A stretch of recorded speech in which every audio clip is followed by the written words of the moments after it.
The candles were wrong. That's what I noticed first when I walked through the front door that Tuesday evening. The soft flicker of candlelight dancing across the foyer walls. Our good candles. The ones Nicole kept in the cabinet above the refrigerator. The ones she said were too expensive to burn for no reason. The smell hit me next. Beef Wellington. My favorite. A dish she'd made exactly twice in our 7 years of marriage. Once on our wedding night, and once when I closed my first major contract at ShieldCorp. I set my briefcase down slowly, feeling that first cold finger of unease trace down my spine. Baby? Is that you? Nicole appeared in the archway to the dining room, and my breath caught for a moment. She was wearing that dress, the emerald one from our 5th anniversary, the one that cost more than my first car and worth every penny. Her hair was down, the way I liked it. Makeup perfect, smile radiant. What's all this? I managed. She crossed to me, wrapped her arms around my neck and kissed me deeply. Does a wife need a reason to spoil her husband? It's Tuesday. And? In October. A random Tuesday in October with no anniversary, no birthday, no promotion. She laughed. Too bright, too musical. Austin Brooks, you are the most suspicious man I've ever met. Can I just want to do something nice for you? I spent all day on this. The Wellington alone took 4 hours. 4 hours? I watched 3 different YouTube tutorials. The first batch was a disaster. She took my hand, started leading me toward the dining room. I threw it out before you could see my shame. I studied her face as she talked. 7 years. I knew every expression, every micro movement. The way her left eye crinkled slightly more than her right when she was genuinely happy. The way she bit the inside of her cheek when she was nervous. She was biting her cheek now. Of course you can, I said, and let her lead me to the dining room. The meal was extraordinary. 4 courses, each one perfectly executed. Butternut squash soup with sage brown butter. A pear and gorgonzola salad. The Wellington itself, medium rare, exactly how I liked it. And for dessert, chocolate lava cake with fresh raspberries. She'd even paired wines, something she'd never shown interest in learning before. I watched some YouTube videos, she explained when I commented on the selection. Thought I'd educate myself. You always know so much about wine and I just sit there nodding like an idiot. You've never been an idiot about anything in your life. See? This is why I love you. She reached across the table and squeezed my hand. You always know the right thing to say, even when I don't deserve it. That phrasing stuck with me. Even when I don't deserve it. An odd thing to say. What wouldn't you deserve? Nothing. She smiled, but there was something behind it. Something flickering. I just mean, I know I'm not always the easiest wife. I get distracted with work. I don't always appreciate what we have. But sitting here with you tonight, looking at what we've built, she blinked rapidly. Were those tears? I'm just grateful, that's all. Nicole, don't. She laughed, waved her hand. Don't mind me, I'm being emotional. More wine? She was touching me constantly, my hand, my arm, my shoulder when she passed to refill my glass. Like she couldn't stand to be more than 6 inches away from me. After dinner, she led me upstairs. What followed was intense. Passionate in a way we hadn't been in months. Maybe years. She was present, urgent, desperate almost. Whispering how much she loved me, how good I made her feel, how lucky she was. Afterward, she curled against me, her head on my chest, tracing patterns on my skin. I love you, she whispered. You know that, right? No matter what happens, no matter what changes, I love you. I know. I mean it, Austin. You're everything to me. Everything. I stared at the ceiling long after her breathing deepened into sleep. The house was quiet. The candles had burned down to nothing. and that cold knot in my stomach had become a fist. I'm a cybersecurity expert. I've spent my career learning to recognize patterns, to detect anomalies, to find the threat hiding in plain sight. My brain doesn't shut off just because I'm at home. And everything about tonight was an anomaly. Something was wrong with my wife. I couldn't name it yet, couldn't quantify it. But I knew, with the same certainty I knew when a system had been compromised, that something had fundamentally shifted. This wasn't a woman who had suddenly fallen deeper in love. This was a woman trying to balance a ledger. I didn't confront her. I didn't ask questions. I simply watched. Over the next 10 days, I became an observer in my own marriage, cataloging behaviors with the same clinical detachment I'd bring to a penetration test. Every data point went into a mental file. The intimacy increased dramatically.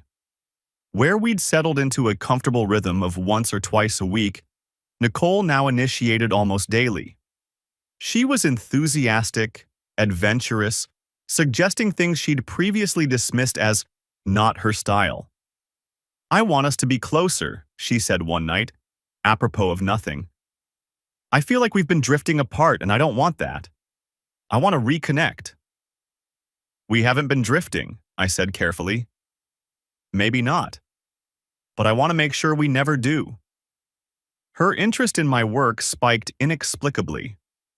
For 7 years, she'd glazed over whenever I talked about encryption protocols or vulnerability assessments. "That's nice, baby," she'd say, already reaching for her phone. Now she asked follow-up questions, wanted to understand, remembered details I'd mentioned days earlier.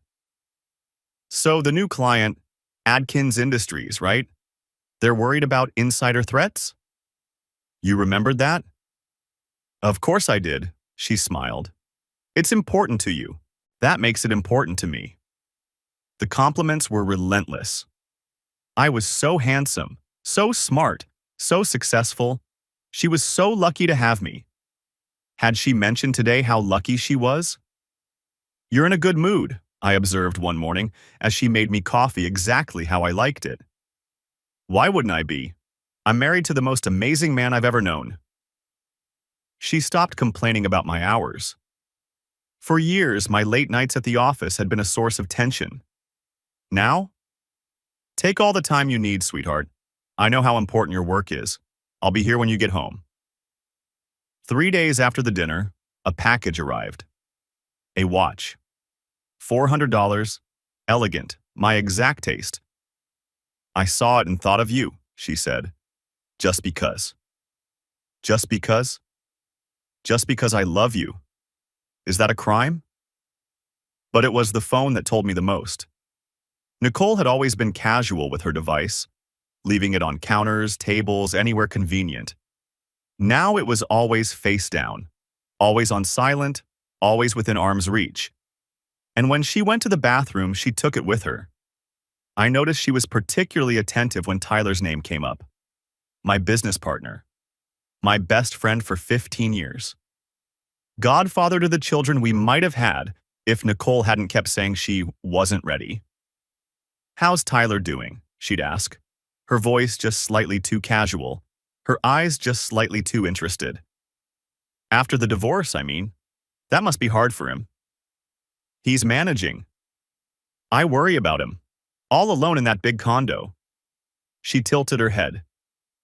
"You should invite him to dinner. Poor guy probably lives on takeout and frozen pizzas." "Maybe. He's always been so good to us. To you, especially.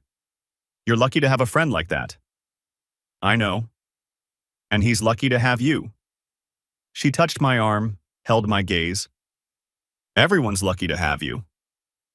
We hosted a dinner party that Saturday. Nothing elaborate. Just a few couples from our social circle, drinks and appetizers, the usual pretense of adult friendship. Nicole was in top form. Laughing, charming, making sure everyone's glass stayed full. The perfect hostess. The perfect wife. "You two are so cute," Janet Adkins commented to me while Nicole was refreshing the cheese board. 7 years and you still look at each other like newlyweds. Do we? Oh, please. She hasn't stopped touching you all night. Dave and I have been married 12 years. If he looked at me the way you look at her, I'd check him for a head injury. Around 9, Nicole's phone buzzed. I watched her glance at it, watched her expression flicker for just a moment. Was that alarm? Guilt? Before she smoothed it away. Excuse me, she said brightly. I need to take this work thing. She disappeared into the kitchen. I gave it 3 minutes, then excused myself to check on the wine. I found her by the back door, phone pressed to her ear, voice low and intimate. I can't talk now, I told you. We have people here. A pause. No, it's fine. Everything's fine. He doesn't suspect anything. Another pause, longer this time. I'll call you tomorrow, same time. You know I will. A soft laugh. You too. She hung up, turned, and nearly walked into me.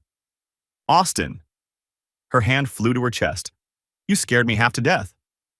Everything okay? What? Oh yes, just Sarah from work. Some crisis with the Henderson account. She's been stressing about it all week. She laughed, but it had that too bright quality again. You know how she gets. Everything is an emergency. I know how she gets. Come on. She took my hand, pulled me back toward the party. I think Dave is about to tell his fishing story again. We should probably rescue everyone. I let her lead me away. But later that night, after the guests had gone and Nicole had fallen asleep, I sat in my home office and logged into our cellular account. 22 calls to an unlisted number in the past month. Some lasting 5 minutes. Some lasting over an hour. All placed between 10 a.m. and 4 p.m. while I was at work. Sarah from work? I didn't think so. I stared at the screen for a long time. Then I opened a new browser tab and began to work. I didn't go through her phone. That would have been crude, easily discovered. Instead, I did something perfectly legal. I accessed the family iCloud backup. Nicole wasn't particularly tech-savvy. She'd agreed years ago to let me manage our digital security, including automatic backups. She thought deleted meant deleted. She didn't understand that nothing ever truly disappears. It took me 2 hours to find what I was looking for. The messages were to a contact saved only as a heart emoji. Clever, intimate, anonymous. They'd been careful, no names, no explicit details.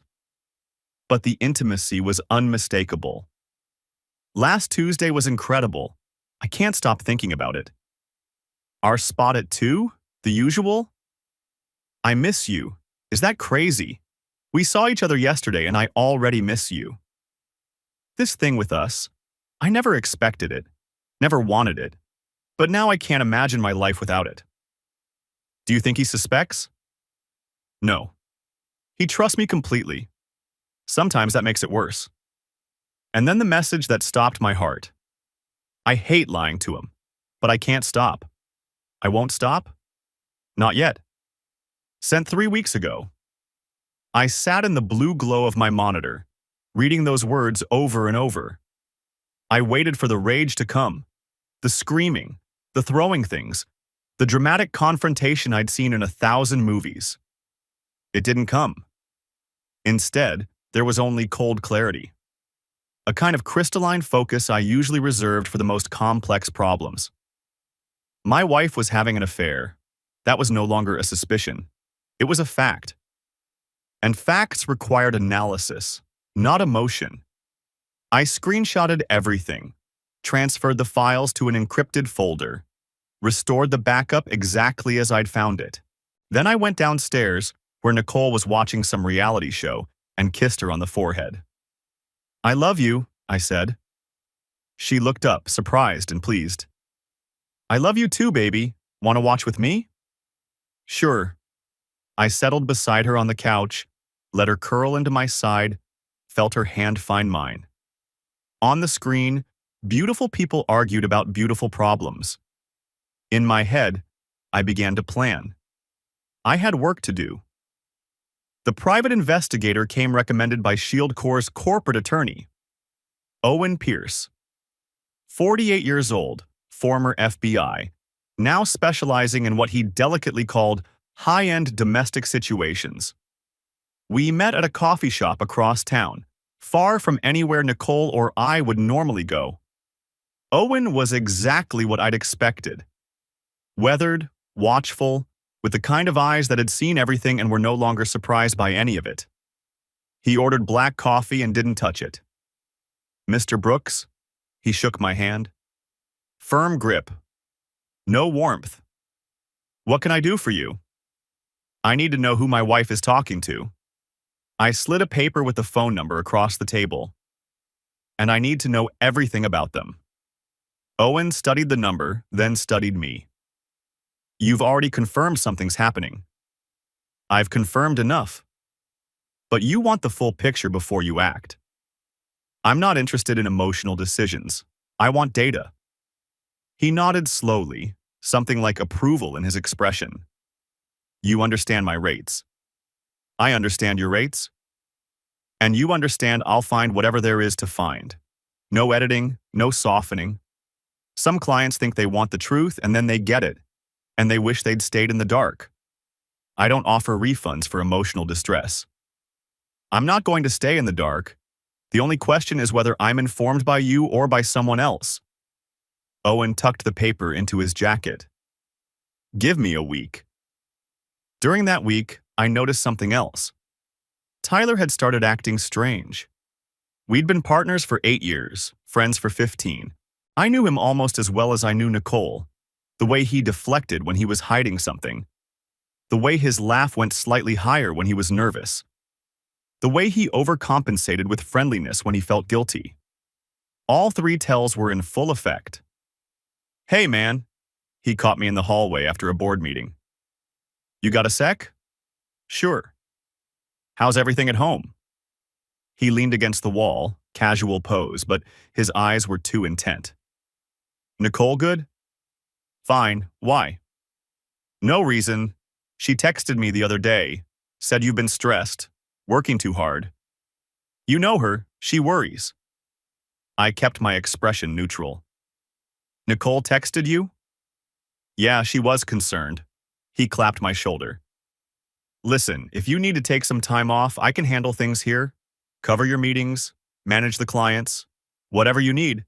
That's what partners are for." "That's generous." "What are best friends for, right?"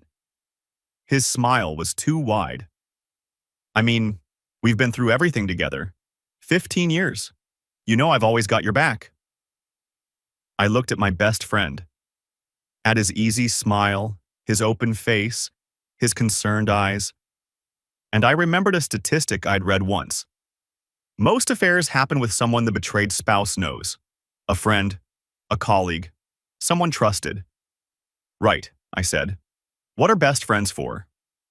Owen called exactly 7 days later. Same coffee shop, same quiet corner booth, same untouched coffee. He slid a manila folder across the table. His expression told me everything I needed to know before I opened it. "The number belongs to a burner phone," he said. "Cash purchase 7-Eleven about 3 months ago, but I tracked the activation location. The cellular tower pinged near a specific address." I opened the folder. Stared at the address typed neatly at the top of the first page. Tyler Mitchell's condo. The world went very still. "You're sure?" "I'm sure." Owen's voice was carefully neutral. "I've also been following your wife for the past 5 days. She's been to that address 3 times. Tuesday, Thursday, Saturday. Always in the afternoon. Always for approximately 2 hours." He slid 3 photographs across the table. Nicole's car parked outside Tyler's building. Nicole entering the lobby. Nicole leaving. Tyler visible in the window behind her, watching her go. I looked at those photographs for a long time. My wife, my best friend, the 2 people I trusted most in the world. "I need more," I heard myself say. "More evidence?" "Everything. Financials, timeline, how long this has been going on. Every message, every meeting, every lie. I want to know exactly what I'm dealing with before I make my next move." Owen nodded, unsurprised. "This kind of investigation takes time. Money. I have both. It's going to get ugly. The more I dig, the more I'll find. You might not like what's at the bottom. I'm not paying you to make me comfortable. I'm paying you for the truth. Then I'll be in touch." The next 2 weeks were an exercise in performance. I went to work, attended meetings, solved problems, came home to my wife, accepted her affection, told her I loved her, slept beside her in our bed. I never let her see. It wasn't difficult exactly. I'd spent years learning to compartmentalize, to separate emotion from analysis. In some ways, it was like any other investigation. Gather information, maintain operational security, wait for the full picture before acting. But there were moments. Late at night, when she was sleeping and I was staring at the ceiling, I'd feel it start to crack. The rage I'd been holding back. The grief. The overwhelming why of it all. 15 years I'd known Tyler. 15 years of late nights and early mornings. Of building something from nothing. Of trusting someone with my professional life the way I trusted Nicole with my personal one. We'd celebrated every victory together, weathered every setback. He'd been there when my father died, sitting beside me at the hospital, not saying anything because there was nothing to say. I'd been there when his marriage fell apart, helping him move into the condo, buying him drinks when he needed to talk. And all that time, he'd been waiting, planning, looking at my wife and seeing opportunity. 7 years I'd been married to Nicole. 7 years of plans and promises, of building a life together, of believing we were partners in something real. She'd seen me at my worst and stayed. I'd loved her through her fears and doubts and insecurities. "I trust him completely," she'd written. Sometimes that makes it worse. I'd stare at the ceiling and feel the cracks spreading, the pressure building.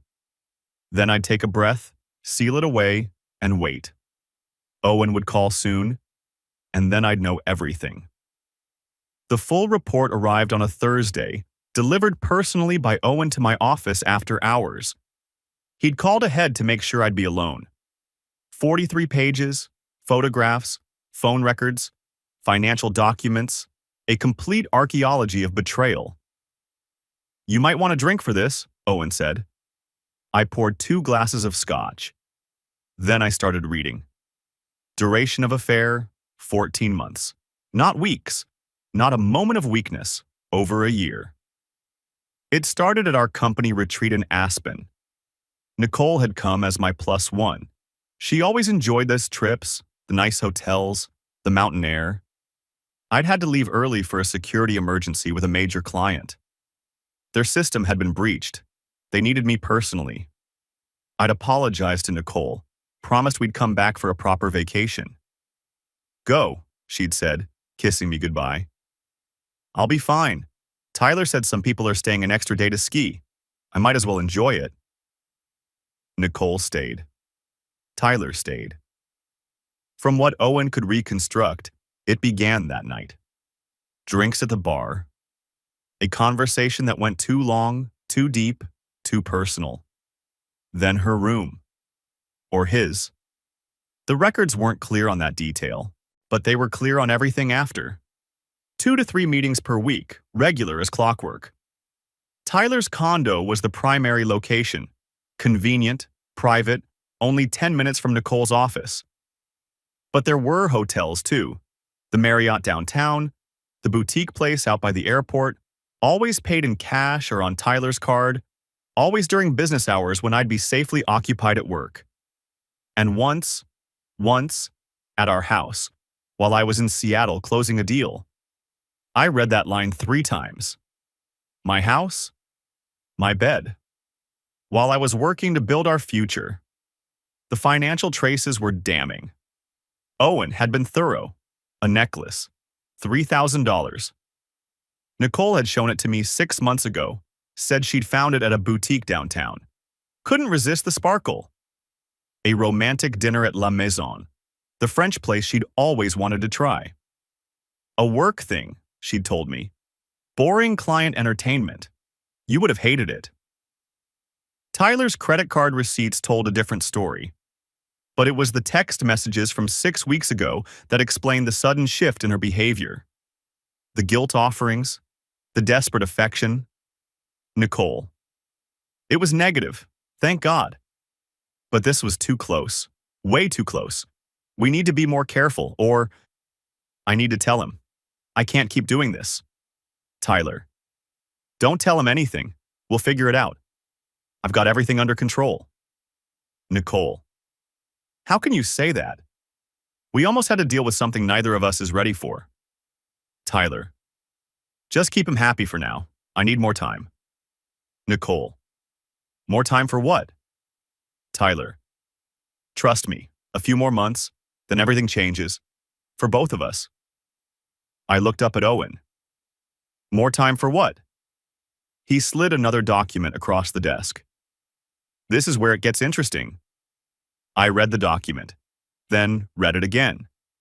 Tyler had been shopping ShieldCore to potential acquirers. For 3 months, without my knowledge or consent, he'd been in talks with a major tech conglomerate. Preliminary offers, due diligence discussions, term sheets. The deal structure was elegant if you were the one benefiting from it. Tyler would net $40 million personally. And me? I'd be transitioned out during the organizational restructuring. A generous severance package, according to the notes. Very respectful, very final. He wasn't just sleeping with my wife, he was trying to steal my company. I sat back in my chair, the scotch sat untouched in my hand. There's one more thing, Owen said. He sounded almost apologetic. I did some forensic accounting. Your partner's been skimming. Small amounts, over years. He's careful. Buries it in expense reports, consultant fees, creative travel reimbursements. But it's there if you know where to look. Close to $200,000 total. $200,000. My money. Our company's money. Stolen by the man I called my best friend while he smiled at me across conference tables and talked about our shared vision. Mr. Brooks, Owen leaned forward. In my experience, when I deliver news like this, people react in one of two ways. They either break down or they start planning. Which one are you? I met his eyes. What do you think? He nodded slowly. I think you're going to need a good lawyer, maybe two. I know some people. The divorce attorney's name was Catherine Hayes. Kate. 41 years old, reputation like a blade, known throughout the city for protecting high-net-worth individuals in exactly these situations. Her office was all glass and steel, modern art on the walls, a view that probably cost more than my first house. She read Owen's report while I sat across from her, waiting. Finally, she set it down. You had a prenuptial agreement. I did. With an infidelity clause. Yes? She looked up, something like approval in her eyes. Smart man. Most people don't think about these things until it's too late. By then, they're negotiating from weakness. Nicole fought it at the time, said it showed I didn't trust her. I laughed, but there was no humor in it. I told her it was standard for someone in my position, protection for both of us. She cried for 2 days, then signed. And now it's protection for you. Kate pulled out the prenup, scanned the relevant clauses. This is solid work. If either party is proven to have committed adultery, they forfeit claims to marital assets beyond personal property.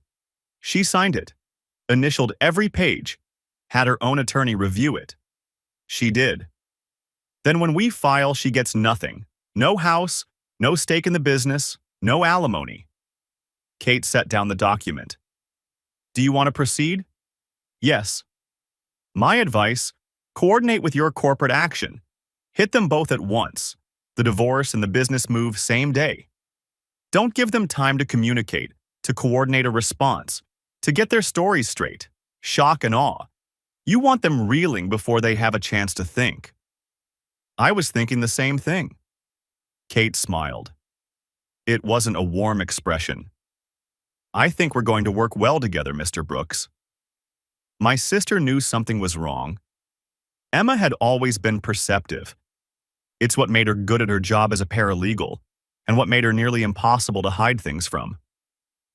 She cornered me at our mother's Sunday dinner, catching me alone in the kitchen while I refilled my wine. Hey, her voice was low. Talk to me. About what? Don't. Her voice sharpened. Don't do that with me. I'm not one of your business contacts. Something's wrong. I can see it in your face, in the way you're holding yourself. You've lost weight. You're not sleeping. And you're looking at Nicole like she's a stranger. She grabbed my arm. Is it Nicole? I looked at my little sister. 5 years younger, fierce as a wildcat, loyal to a fault. She'd never fully trusted Nicole. Had said from the beginning that something felt off to her, something she couldn't quite name. I dismissed it as sibling protectiveness, the way younger sisters always find fault with the women who steal their brothers away. Maybe I should have listened. It's Nicole, I said quietly. Tell me. So I did. All of it. Tyler. The affair. The business betrayal. The pregnancy scare. The carefully orchestrated guilt offerings designed to keep me docile while they plotted. Emma's face went through several expressions: shock, rage, grief, then something cold and determined that reminded me sharply of our father. That absolute... She caught herself, glanced toward the living room where our mother was chatting with Nicole. I knew it. I knew there was something wrong with her. Emma, no, listen. She pulled out her phone, scrolled through her photos. Remember last year? The spa day she dragged me to? We went to dinner after. She got drunk, really drunk. Started talking about Tyler. How lucky you were to have such a good friend. How charming he was. How special their connection was. You never mentioned that. I thought it was weird. Just girl talk, you know? But something about the way she said it. Emma shook her head. I should have said something. I should have... It wouldn't have changed anything. Maybe not. Emma's eyes were hard. But it's going to change things now. What do you need from me? Information. Watch her. Listen to her conversations.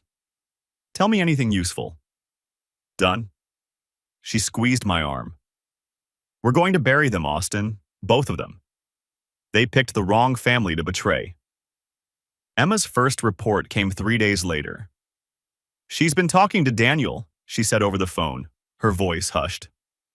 Her brother. From what I can tell, she confessed to him a couple weeks ago. Needed someone to talk to about her situation.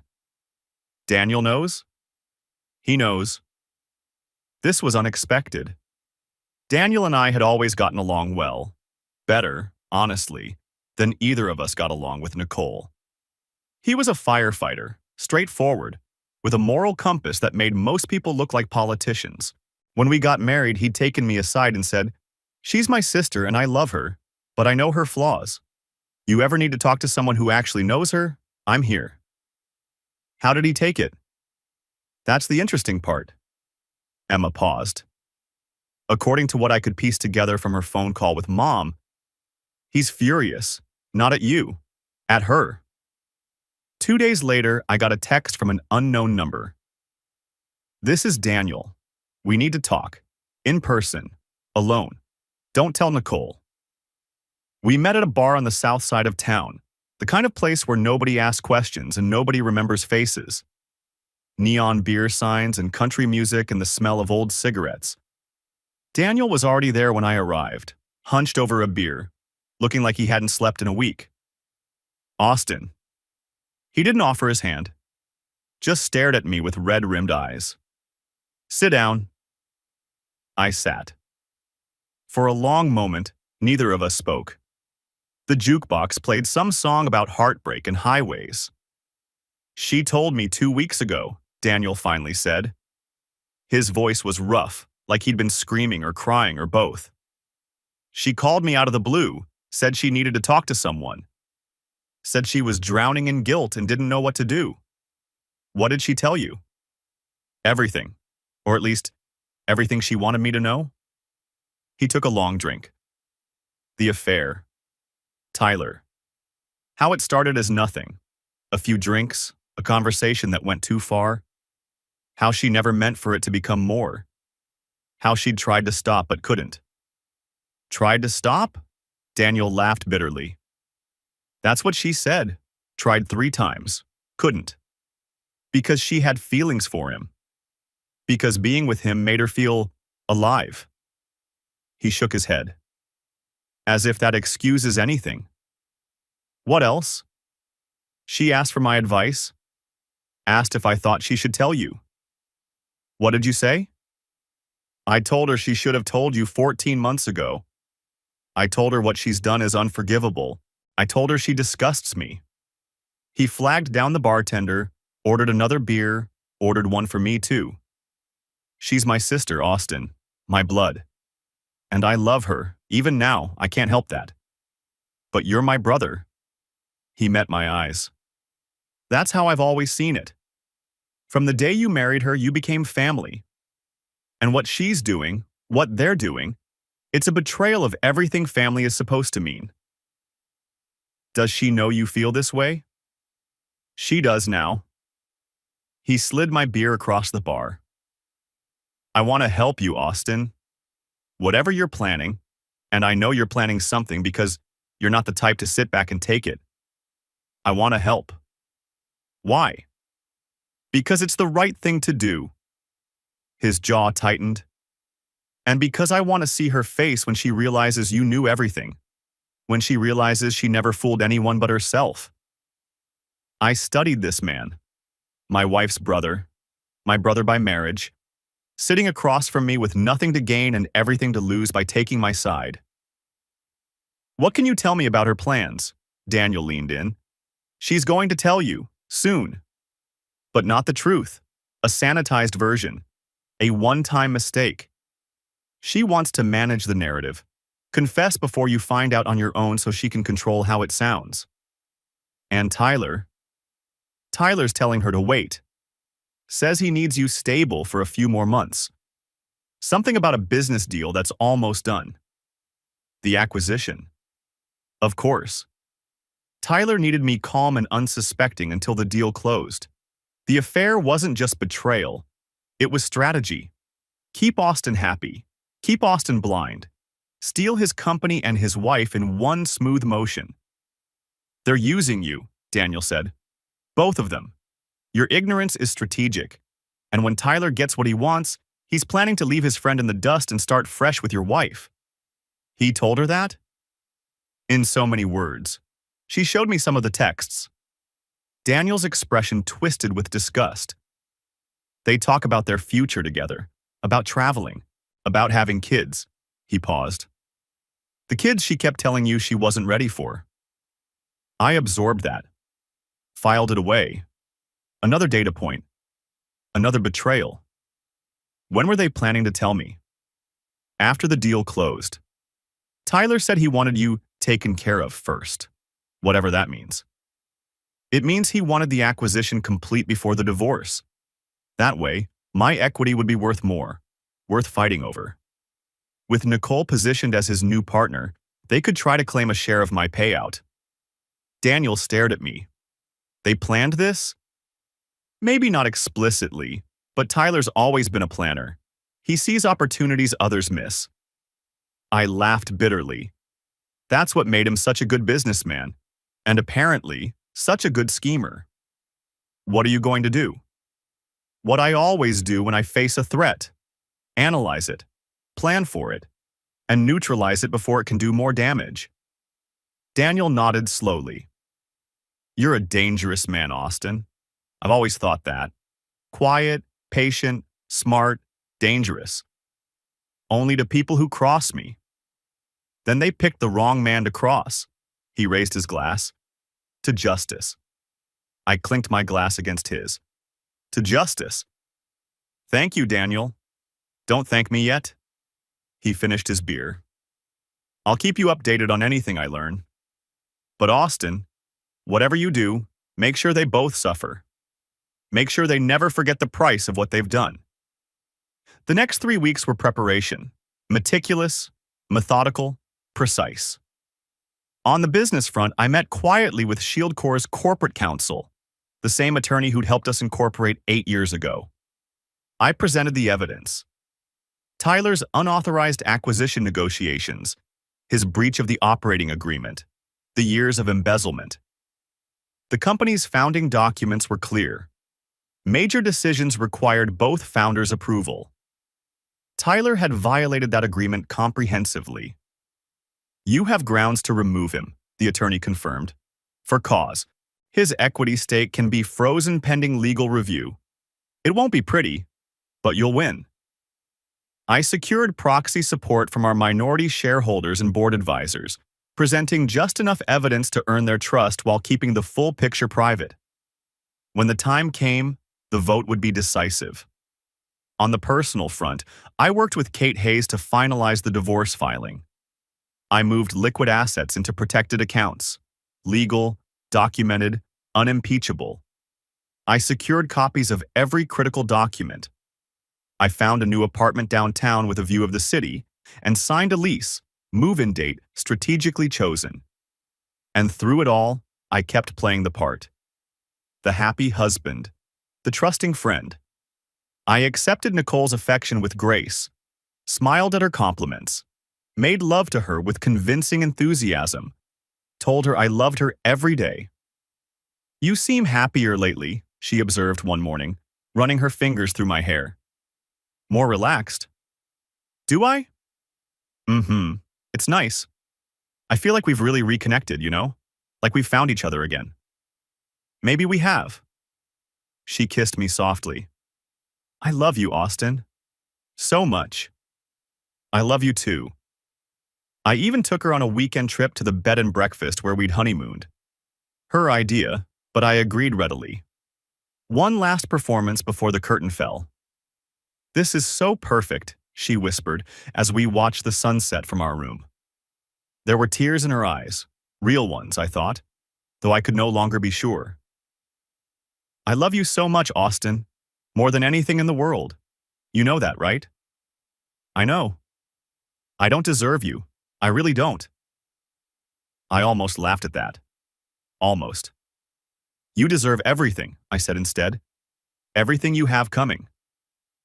She heard what she wanted to hear, smiled, kissed me, fell asleep in my arms. I stared at the ceiling and counted the days. Day 91 began at 5:30 a.m. I woke before the alarm, dressed quietly in the dark, and stood for a moment looking at Nicole sleeping in our bed. Her face was peaceful, innocent, almost. Hard to believe that face had lied to me thousands of times. She stirred as I was putting on my shoes. Austin?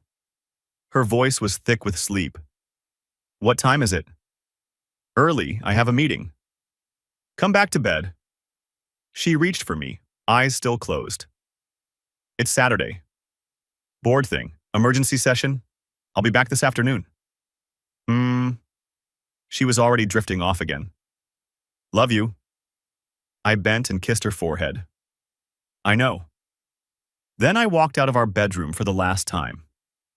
The emergency board meeting convened at 8:30 a.m. The conference room had been set up per my instructions. Documents at every seat, security guards stationed at the doors. Tyler arrived at 8:28, coffee in hand, looking relaxed and confident. Just another boring Saturday meeting. His expression changed when he saw the guards. Austin? He set down his coffee. What's going on here? Have a seat, Tyler. Why are there security guards in our building? Sit down. Something in my voice finally registered. The color started to drain from his face as he looked around the room, at the board members already seated, at their carefully neutral expressions, at the thick folders in front of each of them. He sat. I stood at the head of the table and began. Over the past 3 months, Tyler Mitchell has been in unauthorized negotiations to sell Shield Core Technologies to an outside acquirer. These negotiations were conducted without my knowledge, without my consent, and in direct violation of our operating agreement. Tyler's mouth opened. Austin, wait. I'm not finished. I slid a folder down the table. Additionally, forensic accounting has revealed that Mr. Mitchell has embezzled approximately $197,000 from this company over the past 4 years, concealed through falsified expense reports, phantom consultant fees, and creative travel reimbursements. This is insane. Tyler stood so fast his chair scraped against the floor. This is absolutely. The documents are in front of you. Everything is verified. Bank records, email communications, signed term sheets from potential acquirers. I kept my voice flat. Calm. I've had forensic accountants reviewing our books for 3 weeks. Every transaction is documented. The board members opened their folders. Read. The room was silent except for the rustle of pages. I move that Tyler Mitchell be removed as CEO effective immediately, I said, and that his equity stake be frozen pending civil and criminal investigation. You can't do this. Tyler's voice had gone high, desperate. You don't have the authority. Actually, he does. Margaret Erickson, our longest-serving board member, looked up from the documents. Article 7, Section 3. Removal for cause requires a 2/3 vote. Given what I'm reading here, she shook her head slowly. I vote yes. The vote was 4-1. Tyler voted no. Everyone else voted yes. Tyler turned to me and I saw something break behind his eyes. The charisma, the confidence, the easy charm that had carried him through every situation for 15 years. Austin, his voice cracked. We've been a lot of things. I met his eyes. Friends isn't one of them. Not for a long time. Security escorted him from the building. He was still shouting threats and denials. You'll hear from my lawyers. This isn't over. You're making the biggest mistake of your life. When the elevator doors closed on his face. I looked at my watch. 9:47 a.m., right on schedule. Tyler's first call to Nicole went to voicemail. She was still asleep, phone on silent, enjoying her Saturday morning. His second, third, and fourth calls did the same. At 11:15, she finally picked up. I wasn't there, but I imagine how it went. Tyler's panicked voice, the disbelief, the dawning horror as she realized the carefully constructed house of cards was collapsing. She left whatever she was doing immediately and broke at least 3 traffic laws to get home. I was waiting when she arrived. I'd arranged the kitchen table carefully. The photographs from Owen's investigation, the phone records, the text message transcripts, the financial documents showing the necklace, the dinners, the hotels, the prenuptial agreement with the infidelity clause highlighted in yellow. Nicole burst through the door at 11:48, already talking before she saw me. Austin, Tyler called. Something crazy happened at your company. He says you've lost your mind. He says... She stopped. Looked at the table. Looked at me. The color drained from her face. Sit down, Nicole. Austin. Sit. Down. She sat. Her hands were shaking. Her perfectly applied makeup was starting to smear where tears were already forming. I know about the affair, I said. My voice was calm, clinical. I've known for weeks. I know it's been going on for 14 months. I know it started in Aspen when I left the retreat early. I know you've been meeting at Tyler's condo, at hotels, and once in our bed while I was in Seattle. Austin, please. I know about the pregnancy scare 6 weeks ago. I know Tyler told you to keep me happy until his deal went through. I know about the acquisition he was planning, the one that would have made him rich and pushed me out of my own company. Her mouth opened, but no sound came out. Just silent tears streaming down her face. Tyler is no longer CEO of Shield Core. His equity is frozen. The board removed him this morning based on evidence of embezzlement and breach of fiduciary duty. His career in this industry is finished. Oh my God. Now let's talk about us. I slid the prenuptial agreement across the table. You remember this? The one you said showed I didn't trust you? She stared at it like it was a serpent. Article 4, Section 2. In the event of proven infidelity by either party, the offending party forfeits all claims to marital assets beyond personal property. I slid the divorce papers across next. Sign where indicated. Your attorney can contact mine. You have 30 days to vacate the house. Austin, wait. She was sobbing openly now. Please, we can work through this. We can go to counseling. We can fix this. I made a mistake. 14 months is not a mistake. A mistake is a night, a moment, a single terrible decision you regret the next morning. I leaned forward. What you did was a choice. Hundreds of choices. Every day for over a year, you woke up beside me and chose deception. You looked me in the eyes and chose to lie. You took my trust and weaponized it against me. I love you. Do you? Or do you love the life I provided? The house? The security? The image of the perfect marriage to show your friends? I shook my head. You don't love me, Nicole. You never did. You loved what I represented. And the moment you found something more exciting, you threw it all away. That's not true. She reached for me. I pulled away. Austin, please. I do love you. I never stopped loving you. Tyler was, I don't know what he was. An escape? A fantasy? But you're my reality. You're my life. Then why didn't you tell me? 14 months. Any day, you could have come to me. Confessed. Given us a chance to work through it together.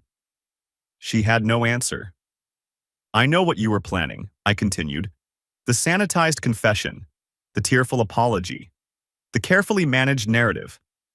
You were going to tell me just enough truth to seem honest while hiding everything that mattered? I stood. But here's what you don't understand. I've known everything for weeks. Every call, every meeting, every lie. While you were planning your performance, I was planning mine. Austin, your own brother came to me? Did you know that? Daniel. He couldn't stomach what you were doing. He chose me over you. Her face went white. Whatever was left of her composure shattered completely. Daniel? He told me everything. The texts, the plans, the future you and Tyler talked about, the kids you were going to have together, the same kids you kept telling me you weren't ready for. No, that's not, I never meant. Sign the papers, Nicole. Move out in 30 days and live with the consequences of your choices. Austin, please. She was begging now, desperate. I'll do anything. Counseling, therapy, whatever you need. I'll cut off all contact with Tyler. I'll spend the rest of my life making this up to you. Please, don't do this. I walked to the door. Austin. I paused with my hand on the doorknob. Didn't turn around. The guilt offerings were never enough, I said. All the dinners, the intimacy, the compliments, the expensive watch. None of it could balance the ledger, because guilt isn't currency. You can't spend enough of it to buy forgiveness. Please. The only thing that could have saved us was the truth. Simple, painful, honest truth. From the beginning, or even somewhere in the middle. A real confession instead of a managed one. I opened the door. But you chose the lie. Every day, you chose deception. And by the time the guilt became unbearable, it was already too late. I walked out. Behind me, I heard her collapse into sobs. I didn't look back. Tyler tried to reach me, of course. Dozens of calls over the next few days. Emails. Even showed up at my office once before security escorted him out. Austin, he was shouting from across the lobby. Just talk to me. We can work this out. 15 years, man. 15 years. I watched from my office window as they put him in his car. He sat there for a long time, head in his hands. Then he drove away. Emma called that night. How are you holding up? I'm managing. That's not an answer. It's the only one I have right now. She was quiet for a moment. Want me to come over? No, I need to process by myself. Okay. I could hear the worry in her voice. But I'm here, whenever you need me, day or night. I know. I'm proud of you, Austin. What you did today, it took guts. A lot of men would have crumbled. A lot of men would have seen it coming. Don't. Her voice sharpened. Don't do that to yourself. They were master manipulators, both of them. They spent over a year perfecting their lie. That's not on you. Isn't it? No, it's on them. Every bit of it. I didn't believe her. Not yet. Maybe not ever. But it was good to hear. Thanks, Emma. Call me tomorrow. Let me know you're still breathing. I will. I hung up and poured myself another scotch. Outside, the city hummed with life. Traffic and sirens and the distant thump of music from somewhere. Normal people living normal lives, unaware of the small dramas playing out in apartments all around them. I wondered how many other men were sitting alone tonight, having discovered the same terrible truth. How many marriages were crumbling right now, in this moment, in this city? How many trusts betrayed? How many hearts broken? It didn't make me feel better, but it made me feel less alone. Nicole called me 4 days later. I'd been expecting it. She wasn't the type to give up without a fight. Austin. Her voice was hoarse, raw. Please, can we talk? Just talk. I'm not asking you to take me back. I need you to understand. Understand what? Why? Why it happened? Why I did what I did? Does it matter? It matters to me. She was crying again. It seemed like she was always crying now. I need you to know I never meant to hurt you. I never meant for any of this to happen. And yet it happened anyway. Yes. A long, shaky breath. Yes, it did. And I have to live with that for the rest of my life.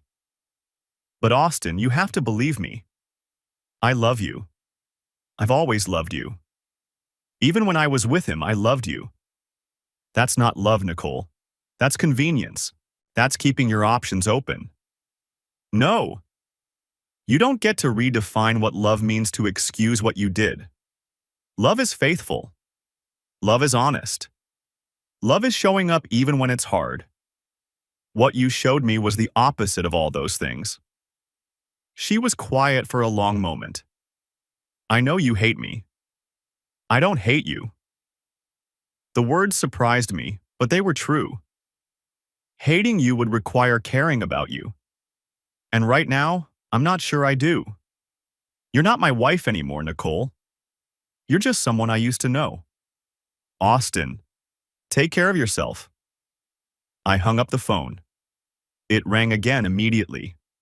I turned it off and went to bed. I drove to my new apartment that night.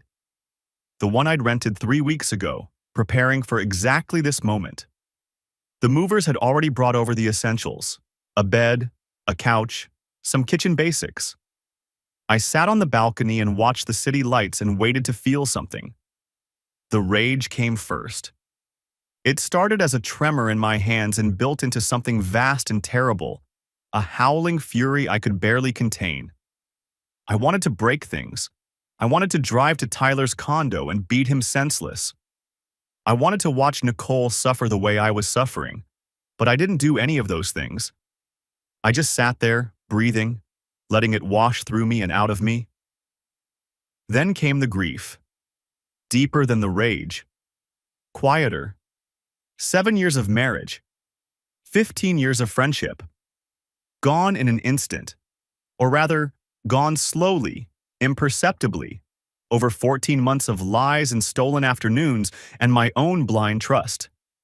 I thought about the first time I'd met Tyler. Sophomore year of college. He'd been holding court in the common room, telling some ridiculous story that had everyone laughing. I'd walked by, planning to ignore him, but he'd called out, "Hey, you're in my econ class, right? Brooks, come sit down. I'm buying pizza. We'd been inseparable after that. He was the extrovert to my introvert, the salesman to my engineer. When I'd had the idea for Shield Core, he was the first person I'd called. "We're going to change the world," he'd said. "You and me, Austin. Partners until the end." I thought about Nicole. Our first date at that terrible Italian restaurant where the pasta was overcooked and the wine was cheap, and I'd been so nervous I could barely speak. She'd laughed at all my jokes anyway, told me I was refreshingly genuine. Our wedding day. The look on her face as she walked down the aisle. The tears in her eyes when she said, "I do." All those years, all those memories, corrupted now, tainted by what I knew. I stayed on that balcony until the sun came up. Then I showered, dressed, and went to work. There was a company to run. The next months passed in a blur of legal proceedings and corporate restructuring. Tyler faced formal charges for embezzlement. His attorney negotiated a plea to lesser charges: probation, full restitution, no prison time. But his reputation was destroyed. The acquisition deal collapsed immediately. The buyer wanted nothing to do with leadership instability. Within 6 months, he'd left the city entirely. Nicole contested nothing. The prenup was ironclad, the evidence overwhelming. She received her personal belongings, her own savings, and nothing else. The house was mine. The business stake was mine. The life we'd built was mine to rebuild or raise as I saw fit. Her family split down the middle. Daniel refused to speak to her, wouldn't take her calls, wouldn't respond to her messages. Her parents were devastated but couldn't bring themselves to condemn their daughter. She tried to reach me once, about 3 months after the divorce was finalized. A letter, hand-delivered by courier, 5 pages of apology and explanation and pleading. I read it. Didn't respond. Filed it in a drawer and never looked at it again. Shield Core thrived under my sole direction. Without Tyler's constant push for shortcuts and his expensive taste in business development, we became leaner, more focused, more profitable. Within a year, we'd doubled our client base. I sold the house, bought a place downtown with a view of the city lights. Started seeing a therapist, Emma's suggestion. Not for the marriage, really, for the friendship. Losing Tyler hurt almost as much as losing Nicole. "They were both your partners," the therapist said. "Both betrayals strike at the same wound. Can I trust my own judgment anymore? You figured it out. You saw the signs and you acted. That's not the behavior of someone whose judgment can't be trusted." 6 months after the divorce, I was sitting on my balcony watching the city lights when my phone buzzed. An email from a journalist, someone writing about corporate betrayals in tech. She'd heard about the Shield Core situation. Would I be interested in telling my story? I thought about it. The rage had faded by then. The equation had been balanced. The people who'd tried to destroy me had destroyed themselves instead. I typed, "Thank you for reaching out. I'm not interested in sharing my story publicly. Some battles are best won in silence." I sent the email, closed the laptop, poured myself a scotch. Nicole's guilt offering had never been enough. All the candles and 4-course meals and expensive watches in the world couldn't buy absolution for 14 months of betrayal. The only thing that could have saved us was truth. And she'd chosen the lie. Some debts can't be repaid. Some trust, once broken, stays broken forever. I finished my drink, went inside, closed the door on the night and the past. Tomorrow would be a new day. The end.